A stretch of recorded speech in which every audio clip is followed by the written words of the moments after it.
Welcome to this episode of the Women in Technology Spotlight. Today, I will be talking to Surbhi Sharma, who is a technical solutions engineer for global accounts at VMware in Germany. Thank you for joining us for this week's podcast. Please like and subscribe to my channel so you don't miss any of the exciting life stories and conversation. Welcome, Surbhi. Hi, Ronke. Hope you're doing good. Thank you. I'm great. So thank you for coming on the series, on the podcast. Let's kick it off. Tell us a little bit about yourself, who you are, what you love doing. Yes, sure. So I'm Surbhi Sharma. As Ronke already told you, I'm a solution engineer at VMware. I'm originally from India, and I've been living in Germany since the past 5.5 years, almost, a little more than that. And I came to Germany while I was a student. So basically, I'm born and brought up in India, and all my education has been there. Apart from my master's, I also had a job before I came for my master's to Germany, and I learned German when I came to Germany, and then I did my master's in German, and then I started working at VMware. And yeah, that's about a bit about my professional and educational background. And well, I love to cook. Outside of work, I love trying new recipes because that's something that I share with my husband. He also has the same hobby. And apart from that, I love playing board games. I love cooking for friends. And I also am actually in the last few months, I've just picked up a new hobby of painting, but I've just bought painting where you can paint with the help of numbers. So I'm not a very artistic and creative person, but I need something to keep myself busy in my free time. So I just have a very, I've just started with that. So let's see how much time it takes for me to complete it. I love that. And also, I recently read that someone said that they have given themselves the, how can I say, the permission to actually enjoy doing things they don't do well. So you can actually have a hobby in things that you don't really do well and still enjoy it. We always think we have to be perfectionists, but we don't. Yeah, that's very true. Very lovely. So, Surbhi, you are a solution engineer for global accounts at VMware. Can you tell us a little bit about what that is, what you do, what your day looks like, and especially why you enjoy doing that? Yeah, so basically a solution engineer role is a pre-sales role. What that really means that since VMware is a technology company and we are selling software products, so not for a common man, it could be difficult to understand what our products really do.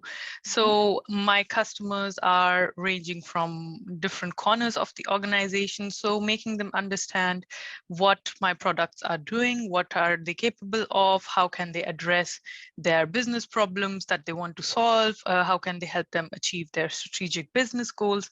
That's kind of my job, and how my day looks like and how I help my customers do this is that I have a counterpart with me who is the account manager, and through the account manager, there are various projects that we get informed about, and we build relationships with customers so that they are always eager to know more about what's this new VMware product Surbhi is going to talk to me about. And well, that's about that. And I'm also helping my customers, for example, for evaluating the different products that VMware has. So accompanying them in the whole process, analyzing what requirements do they have, what do they want to achieve with this, and at the end of this evaluation also analyzing what have we achieved and what needs to be done next as a next step, and are there any other interests on top of a particular VMware product, because VMware's portfolio is huge. So that's also the job. And apart from that, whenever we are selling a bunch of products, so helping customers identify identify now which version of the product, which edition, etc., makes sense for them, and being the bridge between the customers and the product management at VMware. So also providing our customers updates on, that's the new cool feature that's come out in this product, in that product that you're using, and that might be helpful to you, and kind of organizing dedicated sessions for my customers to inform them every year, every couple of months about new things that VMware has to offer, or new VMware news, so to say. Yeah. Hey, that sounds like you do a lot of communicating and presenting. And so is that what you like about the job, the communication and the fact that you're always doing something different every day? Or what is it that you enjoy? Yeah, so when I got into tech, I had a very different idea of IT, and that was that there's always just the application development part, and there's always this infrastructure maintenance part that's always there. And that changed when I got to first get familiar with the solution engineering role, and I found that so interesting that I wanted to know, okay, this is a technical role. I need to use my technical skills, but I need to talk to people also. And that was something that always attracted me to this job, because when I left my very first job in India, what I was looking for was, first of all, a master's that provides me with the skills of having a mixture of technology and management in my CV. And then also I wanted to grow my career in the same direction, where I can use a mix of both these skills, because I personally believe that only being, very much buried in technology, that was not something for me. And I never saw myself there. So I really wanted a role where I'm talking to people. I'm also a bit strategic. And this was perfectly the role where I could see myself. Yeah, I totally second that, because that's what makes it interesting for me as well. And I think the idea that you had about, working in technology before you became a solution engineer is what a lot of women out there have, and it's what stops them actually from going into tech. So it's good to talk about that there is a place in tech that's completely different from what you might think it is, different from the whole world of developing software and sitting in front of the computer and coding. So my next question would be, so you're now a solution engineer, but how did that happen? Did you always know you wanted to do something with technology? Did you study computer science? What was your background like? Tell me also a little bit about your family. Were there any role models in technology, or are you the first person? Yeah, that's a very great question. So my first stint with technology or with IT was, as I talked about, my very first job, which was as a network infrastructure analyst at Infosys, for a huge US-based client. So that was a second level support, to make it clearer for our audience. So my client had some network problems in their infrastructure globally. They were globally present, and we were like the remote operation center and helping them to resolve these issues. And they address these problems with the help of tickets, and we had different kinds of severity issues that we got addressed. So how did you get there? I mean, you're already in technology there when you're working at Infosys as a network an analyst, basically. So what happened before that? Yeah, before that, I was doing my bachelor's, and my bachelor's was in electrical and electronics engineering, which was a bit, very different from a network analyst role, because when you study electrical and electronics, then people would expect that you are working with power generation company, or you are working with an electronics firm, or you think of, for example, my father, he has been a role model because he was the first engineer in the family. And then all of the others in my family have been actually teachers. So people did expect out of me that I would also be a teacher, but somehow I did not see myself there. I wanted wanted something more, and I knew that engineering would be that, but I never knew when I took up this subject that I would not want to do something in electrical and electronics. So it was in my 4th year of my education that we have this concept of campus placements in India, where companies come to hire candidates, and I had 2-3 companies who were ready to hire me and who had selected me, and I chose Infosys because of a better package at that time. And also I was too young, so I did not mind trying. Yeah, okay, let's give it a shot, and let's see what happens. And that's how I actually got into tech. Before you go on about the rest of the journey, I was wondering, because you said you never thought you would not want to do electrical engineering. So what happened during those studies that, you kind of realized that it wasn't what you wanted to do? Yeah, so during the course of my studies, I realized that, yeah, this any career that I want to, pursue after studying this purely technical, all the electronics and electrical stuff, all the subjects that we had, microcontrollers, to just name a few. Because I also had various internships and trainings in the related companies. For example, we have a huge electronics company in India, Bharat Electronics, where my dad used to work. So that was where I also got to do my internship. And I also saw what kind of projects people are involved in there, and only once you've reached a very higher position, you can get to something that's really more strategic and has a lot to do with people. And apart from that, when you start, you are like very, very, you're like very, very tied to technology. Not that I don't like it, but that was not something I particularly wanted. So I thought that, yeah, let's try IT. It looks cool at that time. It was also very cool that you get into IT, and attractive package honestly. So yeah. Yeah, so it looked cool. Is it still so? And it was cool, and it remained cool, right? Yeah, it remained cool. And as a matter of fact, due to my whole journey that I took from India to Germany, learning a different language, then getting into a completely different role as a second level support first, and then now in a technical pre-sales role where it's more communication with the customer and more face-to-face communication, which wasn't the case in my previous role.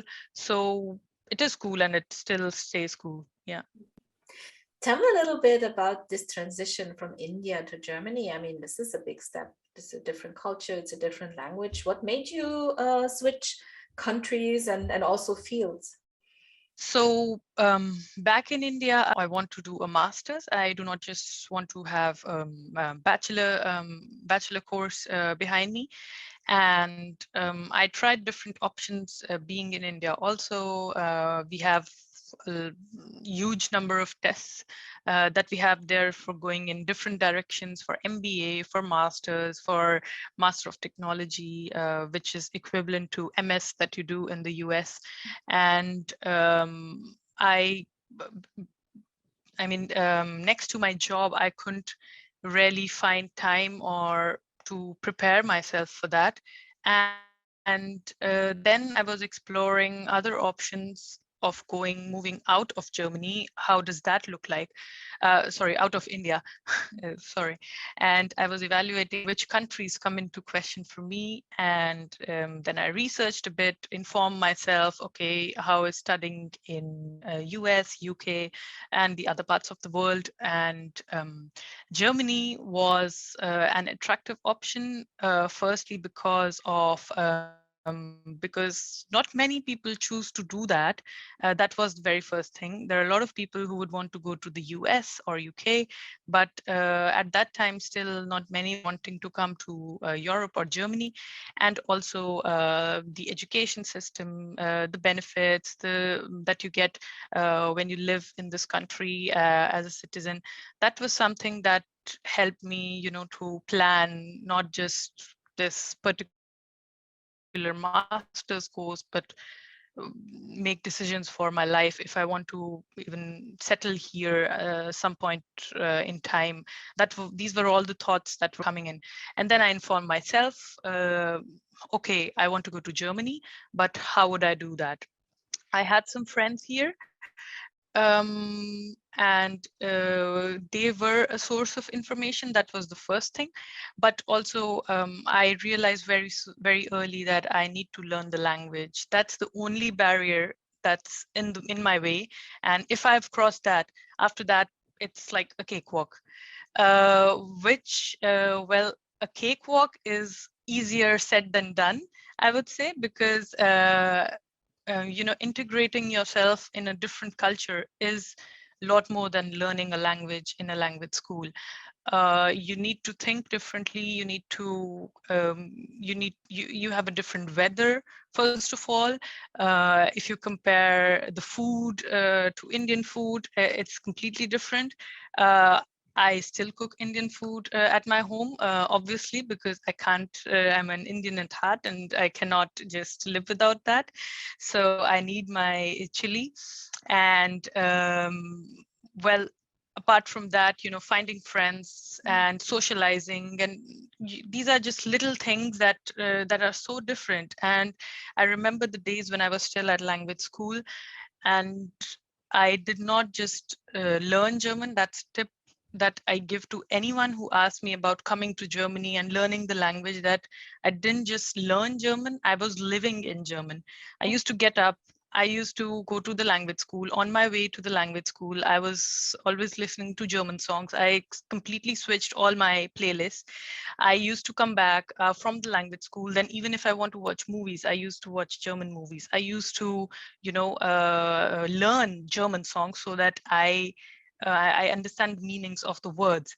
And these are just some tiny things that help me so much, and the dedication, obviously, that helped me so much, that and all the jobs that I took in this phase, they were all German speaking. I took none of the English speaking jobs.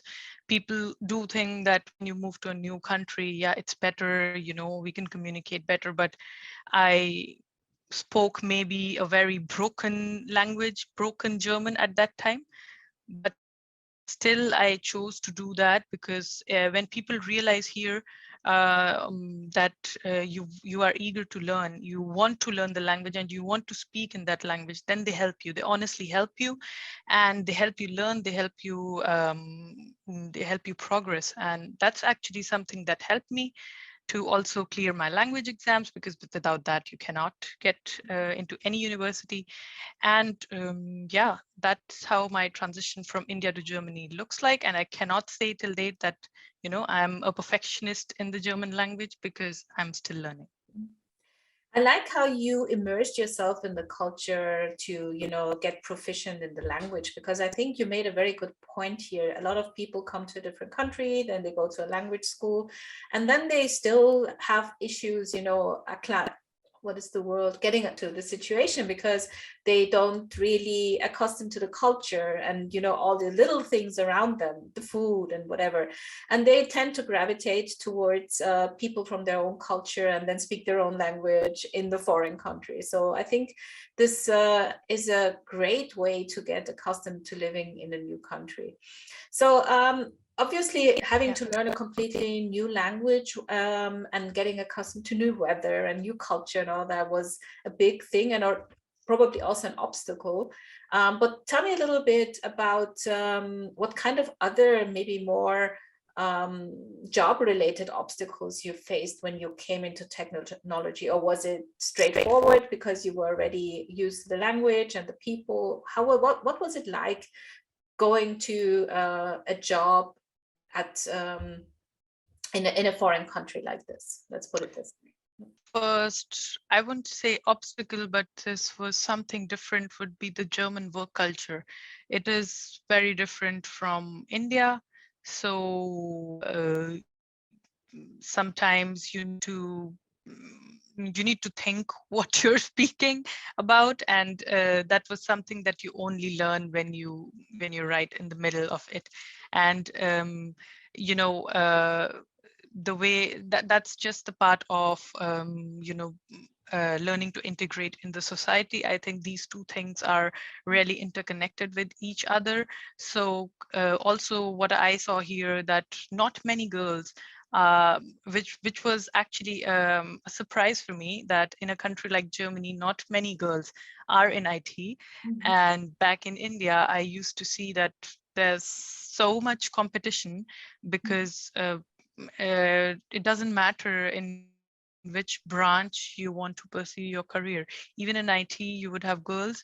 Obviously, if you compare that with the number of men in IT, that would be less, but still it was more than what I saw comparatively in Germany. So for example, in my very first job as a working student in Germany, I was maybe one of the two girls in a huge team of, I would say 15, 16 people. And that range of roles in that team. So that was kind of a very different experience. I Can saw women a I, lot in, can I I'm sorry. interject here, because that interests me, especially because it's not only, I mean, you came to a strange country and then you came into a field that's very male dominated, and there you were, like, basically the only woman with another one in your first job, and also as a foreigner. How was that? I mean, how was what was that like? Yeah, well, it was very different, Mhm. because I was, since, as you said, I was the only one from different background, from different immigration background. So um, and I was the youngest one. So I did have sometimes difficulties to express myself the way I would want to, Mhm. because not all the people in the team are in the same age group or would understand what I really want to achieve, Mhm. which somehow also hindered how well I would have progressed in that particular role. So I do find that that was something that I missed in that role, and that experience, or I could have extracted more out of that experience had that barrier not been there, or yeah. Yeah, I think we also grow through obstacles, I think. So this is definitely also an experience that made you grow in a professional sense, right? So um, Yes. let me ask you, so what was that first job? Was that already at VMware or was that somewhere else? That was a different job at a huge transmission company here in Berlin, and as a project management working student. So yeah, that was that. Yeah. Yeah. So tell me, how did you then end up at VMware? Did you do a graduate Yes. program or something? What was? Yes, indeed. So after working for 1 year as a working student, and then luckily I was in the middle of 2019, I was also done with my master's. And just before that, VMware approached me and offered me this graduate program position where I could start as a graduate. So just to make it clearer for our audience, in VMware, there's a graduate program where university graduates from all across, from different roles can come in, and they have an intensive training for the first 6 months, which also includes on-job training and rotation in different areas. Sometimes that depends on your role. So we have sales graduates, I was the solution engineer graduate, and then we have people from the professional services who are basically in project delivery phase of customer engagement. And I have recently seen that there have been some new positions in some other areas which hadn't accepted any graduate positions up until now, but now they are doing that. And for example, marketing and offer management and things like that. So this program is growing, and that's how I got into VMware in 2019. Yeah. Yeah, so that's great. I have talked to a couple of graduate program alumni, I would say, and everyone was very positive about the experience. And I think that's something we can recommend to other graduates out there to try and get into a company like VMware through such a program. So coming to recommendations, because we have already talked nearly like half an hour, and I would like to ask you, in terms of recommendation to young women or women interested into coming into the field, do you have something that you would tell them? Yeah. So a couple of things actually. And the very first one would be believe in yourself. Believe in yourself, your capabilities, your abilities, because you can achieve more than what you think you can achieve, and do not shy away from trying new things. I remember, Ronke, we were talking about the topic of comfort zone a few days ago, and how growth happens when you decide to step out of the comfort zone. I think that's very important. I did that. I forgot to mention earlier about a couple of other personal obstacles that came in my way when I was making this move from India to Germany, since India is also a, I mean, very traditional society when if you compare it to Germany still. So there was this pressure of getting married and at the right time, at the right age, and I chose not to do that. And basically this pressure came from my family because because my mom, she, when I was 15, she passed away. So I was the eldest one in the family, and I had to take care of a lot of things. Obviously my dad was there, and I have a younger sister also, but there were other responsibilities. So the family was expressing their concern out of just they wanted to do that for me, or they were thinking of me. But I had bigger plans. I mean, just like my father came out of a small town and made his name in a big city in India, I wanted to also achieve something more. I wanted to go beyond the limits and go beyond my comfort zone, and not. I did not shy away in this process, and that is something that I would really like to give the younger people out here who are listening to this show. You need to believe in yourself, and you need to not be afraid of, okay, I can't do that because that's not my skill. Skills can be learned. You just need to have the determination. Yeah. Yes, thank you for that. There's some very, very important points here. The belief in yourself and the fact that you don't cave into, the pressure that society might put on you. Especially a lot of women are faced with that kind of pressure, telling them, like in your case, that they should get married, that they should take a different path. And it's important to understand that you can become something bigger, I think. Yeah. And I know that this is important to you. You're also part of, like the women's pod, and you also try to make as much impact as possible. So thank you for this survey, and thank you for volunteering to come on my podcast. It's been a pleasure talking to you. Same here, Ronke. Thank you for the opportunity, and I'm glad I could be here.